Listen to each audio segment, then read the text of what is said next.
Hey there, welcome back. In today's video, we're going to look at the in-camera upscaling feature in the Canon R5 Mark II.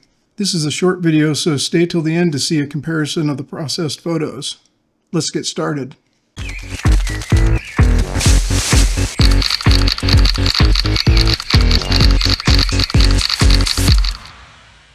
Okay, so here we are in the Canon R5 II menu, the blue menu, tab number 2. We're going to choose raw image processing because we're going to be converting a CRAW file into a JPEG file. So let's choose that. If you're already working with the JPEG file, you can skip this step and choose in-camera upscaling. Okay, here we're going to hit select images and it brings the image up. As you can see, it's a CRAW image.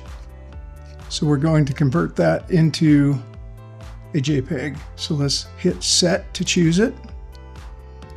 Then it's going to come up with the Q button. Click the Q button, and then we come to this menu where it says Setup Processing Transfer to JPEG. That's the one we want to choose, number 2.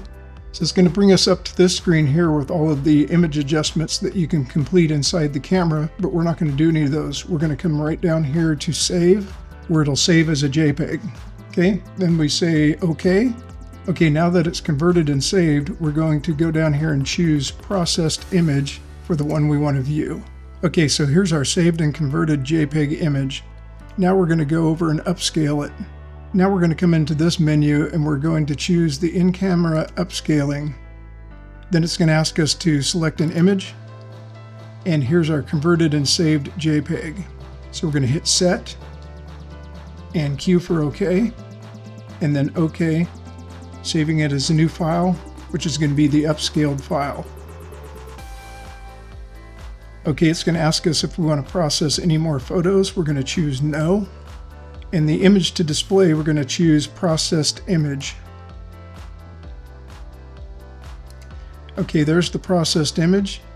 Let's zoom in on it and see what kind of detail we gained. Okay, there's an up-close look at the upscaled image, and you can see that there's a lot of details in the feathers and the whiskers, and it worked pretty well. So let's look at some before and after comparisons.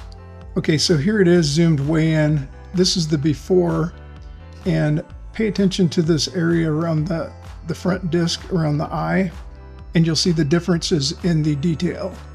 Okay, so there's the after, and you can see quite a bit more detail around this entire area here. The before and the after. So there it is. Okay, so I processed an Anna's hummingbird photo using the same upscaling process, and let's look at those comparisons. Okay, so here's the Anna's hummingbird photos.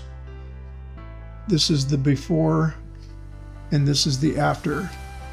You can clearly see quite a bit more detail on the chest feathers. Right here, the eye is noticeably clearer. There's quite a bit more detail. You can even see more detail in the perch the bird's standing on.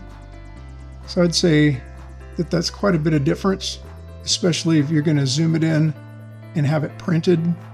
So this file can still be post-processed, denoised, sharpened, lightened up, any of those kind of edits you want to do to them, but they're really good for printing because of the detail. So with a little post-processing, this picture will be ready to print. Okay, so there it is, a handy way to add detail to your photos with this in-camera deep learning based upscaling tool exclusive to the Canon R5 Mark II. So please leave a comment on what you think about this method. I hope you found this video helpful. Please like and subscribe, and we'll see you next time.